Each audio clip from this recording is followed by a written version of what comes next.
Hello and welcome to the next episode of Blender Freeform Modeling. So in this video I introduce you to more techniques and visual design tricks and tips you can use. So let's go ahead and File, New, General. Alright, so I'll just turn off the light and the camera, pressing X, and I'm going to rotate around here. So I'm looking at in terms of the X-axis. I'm going to turn off all of this. So I actually don't even want for there to be an outline or even an orange dot. I think it all just gets in the way. So we're just going to tear it all down. Turn off the floor, turn off the X and Y, turn off the 3D cursor, turn off the outlines, turn off the origins. There we go. Nice and clean. That's the way we want to be. Alright. So I'll press Tab to go into edit mode, 3 to go to the face level, select the top face, Control I and delete. Alright. We can start using the knife tool now. However, previously what I was doing was I was pressing a hotkey and actually activating the knife tool. And you can see because I did that, I had to, make some changes here. So just make some cuts, press space to confirm that, then have to press another button to go back to move. However, I've actually discovered you can actually have a different hotkey to have a temporary knife tool. So now you can just knife something up, space, and you're still in the move tool. Excellent, that's what we want. So let's figure out how we can do that. So just go into edit and then preferences. Alright, key map, I'm going to switch to key binding and I'm going to use Alt and then C. And as you can see, I've got mesh knife topology tool set to Alt C. So that's what you want right there. You can set it to be C, K for knife or whatever else you want. Alright, so let's begin to use the knife tool to create our initial shape, or maybe we can just switch to the edge level, A to select everything, and then simply extrude down using this one or using the custom mesh extrude. I've got that set to a mouse key actually, so I just click that and there we go, and then I can begin to scale right away as well. Alright, so the beauty of this technique is that it just looks very simple here, but you can make it more complex just by knifing it up. And then you can delete the unnecessary parts. And we're going to delete the bottom as well. Alright, there we are. So let's go ahead and apply our modifiers. You can of course go to the modifier panel or use your quick menu. Let's apply mirror, x-axis, bisect, and flip. Alright, we can minimize that. Let's apply solidify. Alright, we can have it go in this direction or this one. Alright, let's minimize that as well. And let's apply subdivision surface. So you can press Ctrl 1 through 5 to apply that, but for some reason it does not work in the edit mode, so you have to actually get out of edit mode. Then you can press, for example, Ctrl 2. Another thing to keep in mind is that when you have one of these already on here, if you press Ctrl 1 through 5, you will simply switch the number in the viewport. You will not apply another one. So you actually have to select it from here. Alright, one is going to be simple. And if you want it to be sharper, you can of course increase how much occurs at render time. For performance issues, you may want to keep it at 2 while you're modeling, but at render time you can jack this up to 3 or 4 or more if you want it to be sharper. I of course like this level of smoothness, so I'm going to keep this. Alright, so let's address some issues first. Some people have been saying that you can use the bevel modifier instead, but I have never liked to use the bevel modifier. So let's just try it out. I'll press Shift D. Over here. Alright, so instead of using subdivision surface, we're going to hide both of those and we're going to apply bevel instead. Alright, you can of course change these settings, turn off clamp overlap. You can change limit method if you don't want everything to be beveled, and you can just increase the segments and decrease the width, for example. I can right click on this and shade smooth. So on the left is what the leading Blender experts recommend. On the right is what I, Airman Studio, recommend. I simply never liked the bevel modifier. I don't like it in 3ds Max or any of the NURBS programs or Blender or anything here. I much prefer subdivision because I think it gives you some angularity while still keeping things nice and smooth here. And I prefer this smoothness as opposed to just all the sharpness from the bevel or chamfer or fillet or whatever else you're using. When you use the bevel modifier, you are turning your back to humanity. And I want to keep my humanity intact, so I don't like to use bevel. Alright, so you can actually have a panel line without needing to detach, separate your object. So normally what you would do is just, let's say you want to have some sort of separation going on. Before I make a cut, I like to plan things out a little bit in my mind. Where is a good area for this? Maybe over here. Okay, that's a little bit too boring right there. what if we start over here? Okay, it's a little bit too plain. All right. And so I'm just kind of planning things out. All right. Let's make a cut right here. All right. 1, 2.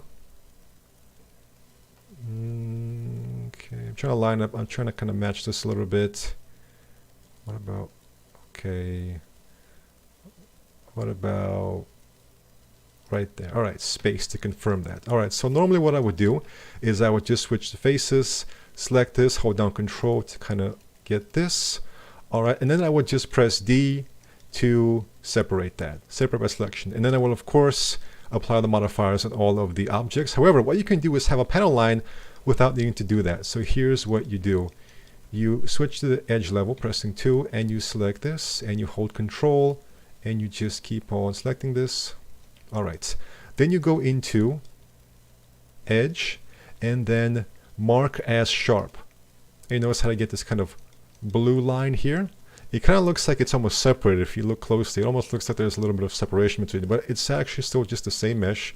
In fact, to confirm it, let's select the faces again and move it, and you can see it's the same mesh. However, now we can apply a new modifier called edge split. And where it is in the modifier stack matters, so we can just move it up. Let's move it above solidify. All right, and let's activate all of our modifiers. I'm just going to use enable this time.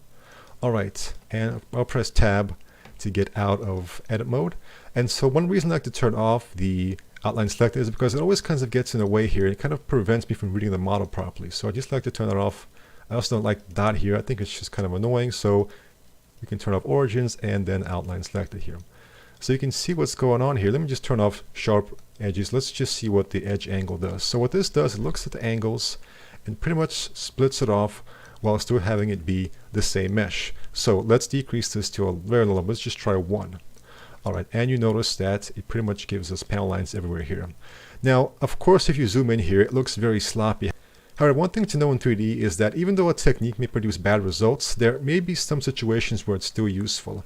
So let's just see how we can use this for some quick detailing. So I'm going to add some further detail here. All right, so let me just make some additional cuts.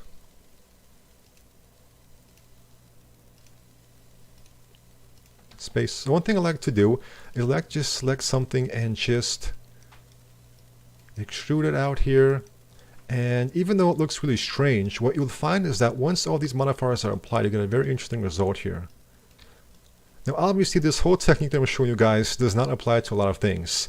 This is a very good beginner technique. It can give you some impressive results, but of course it doesn't have any curved surfaces. That's one of its downfalls. So before we start with any more complex things, we need to learn some of the basics first. X and then delete the faces. All right. So we've got that, got some different angles going here. Let's just fix up the topology a little bit here. Just going to do a little bit more knifing. Let's go right there. Let's go across space, left click. All right. Let's go maybe right here. All right.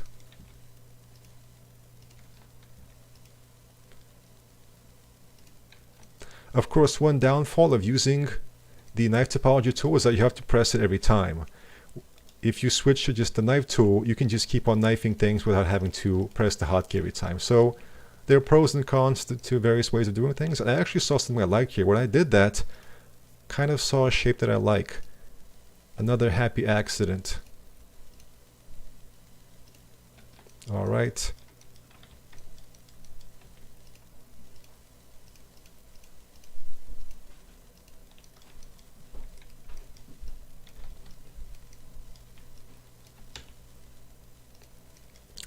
All right, so things are getting kind of complex here. So, all right, there we go. So let's apply everything. So you see what's happening here. The edge split modifier is kind of splitting all these edges here. So when you're up close, you can of course see all the problems, but there may be situations where you want to quickly add some detail to this. And the object isn't very close. Let's say it's about at this distance. And you can see how with the edge split modifier, if I turn it off, things look a little bit plain here, but when you turn on, at a distance, it gives you those nice little dark lines that can capture highlights and shadows, and maybe have like a glowing mesh underneath of this, so maybe get some like blue or green or red glowing underneath of this. Then you'll notice that you get some interesting effects. So even though at a close-up distance it looks really bad here, from far away distance it can actually give you some nice quick little detail here. So not all techniques are good at all distances, but you can see how it works. We've got some cleaning up to do here. Let's quickly clean that up. So we can just cut that.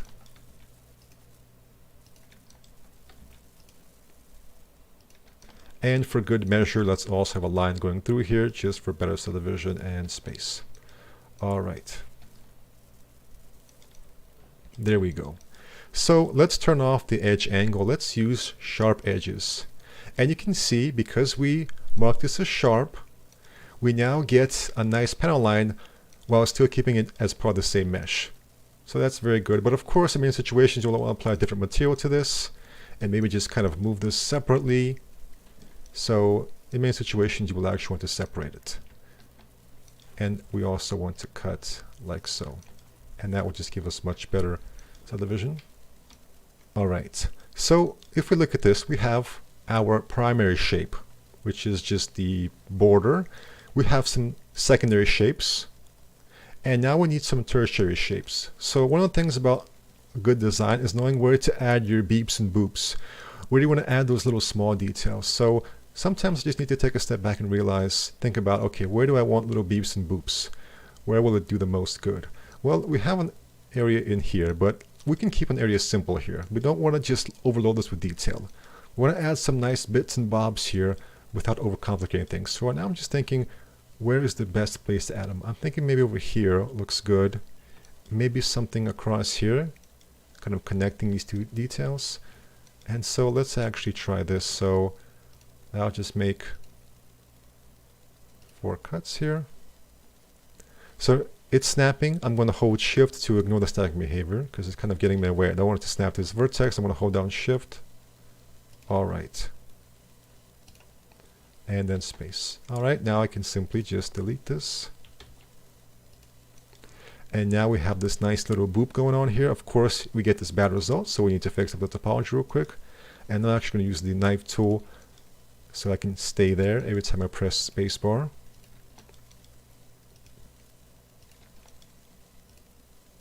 So once again, not if there were too much of topology, but you do want to get rid of really horrible topology that causes bad results. All right. All right, that's a nice little beep and boop. I'm not sure if I like the placement here. Of course, we just need to experiment with this. But that is how you can add primary, secondary, and tertiary shapes. All right, another thing that we can know is that Solidify will, by default, give us a volume. In other words, we have a top, a bottom, and a side as well. However, in many situations, you will not see the bottom. Thus, there is no reason to waste resources having geometry at the bottom. And so Solidify has this interesting option for us called Only Rim. And what that will do if we activate it is give us this. You notice how it looks really strange here. That's because in this situation we have to just flip the normals. And there we go. So what's going on now is that we have a front surface, we have a side surface, but notice how we have nothing at the bottom. Notice how it's just ending abruptly. So in many situations when you have some sort of sci-fi mech, we're not going to see the inside because we're going to have meshes all around here, so the camera will never be in the inside. So we can save ourselves the resources and just have this going on here. Now sometimes you don't want it to be this simple. For example, with this situation here, you can see one of the things that we do when we apply bevel or subdivide is you get this nice effect here where it catches the highlights nicely. But because we only have a rim here, it just abruptly ends and there's no nice shadows or highlights here. So one trick you can do is apply second Solidify modifier. So what I'm going to do is just copy this one. I would just minimize the first one, minimize the edge as well, edge split. All right. So you notice that now, let me just turn off subdivision. So our first Solidify modifier gives us this, and our second one gives us this. And so now if we apply subdivision, you will notice that now we get Not that bad looking abrupt end, but we get, especially if I turn off shade smooth, we get those nice shadows down there, while still keeping us from the resources consumed by all the faces underneath. So that's very useful. All right, let's make another edge split. So let's say, for example, cut down here, and I want something to kind of be even with this. Maybe something like that. I'll hold down Shift to get rid of the snapping behavior. All right, space. So I can simply hold down Alt, left click on this. It's going to select the whole loop, and then we go into Edge and then Mark Sharp. Let's make a quick cut. And there we go. So to prepare for more complex freeform modeling where curves are involved, you really should get used to using the knife tool. Just get very comfortable with it, both the hotkey where the tool was not activated, and maybe just click on it as well.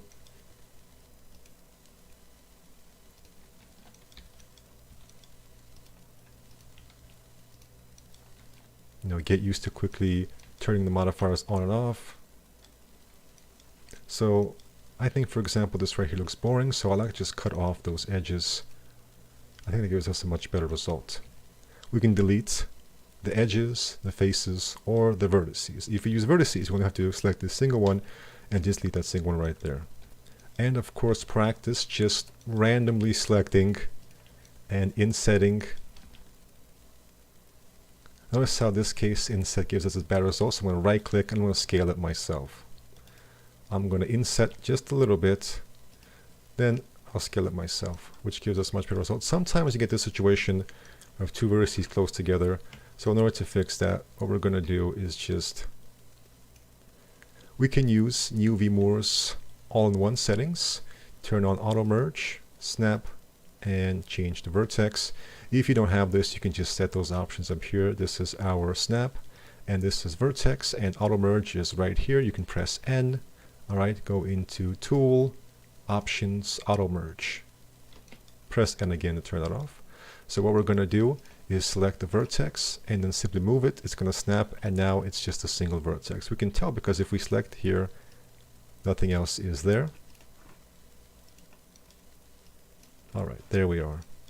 We can then just turn off snap. You can actually keep auto merge on. I find that doesn't really get in the way too much. But notice what has happened. Because we have insets, these edges are now inheriting the edge split value from these edges, which are kind of like their parents. So if we toggle, we'll get this. And actually, it does not look too bad. So actually, we can get some very nice sci-fi alien-looking designs by just selecting random edges and giving them sharpness. So let's go ahead and do that. Or we can just, for example, make cuts.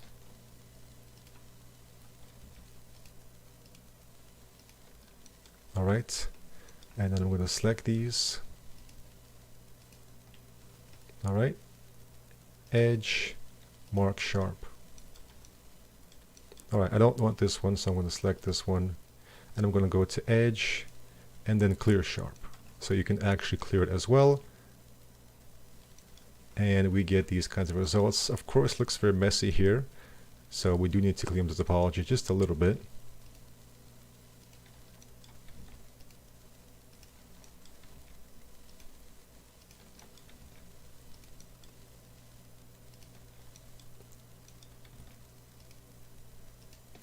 Alright, that should do the trick. Now it's looking a lot better. We can of course combine this with other types of modeling tricks.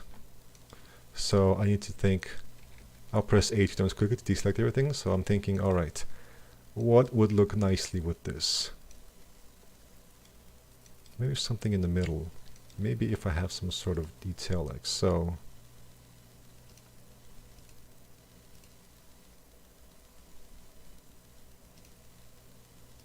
Alright, maybe something like that.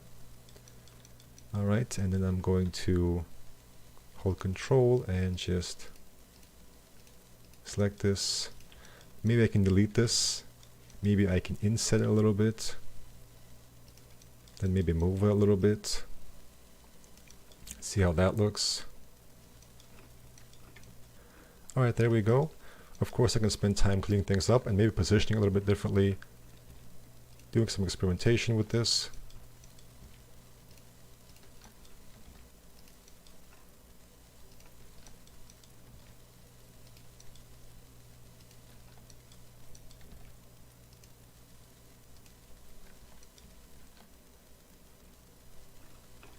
So there you go, now you have some nice new techniques to play with and get some nice interesting results as well. Thank you for watching.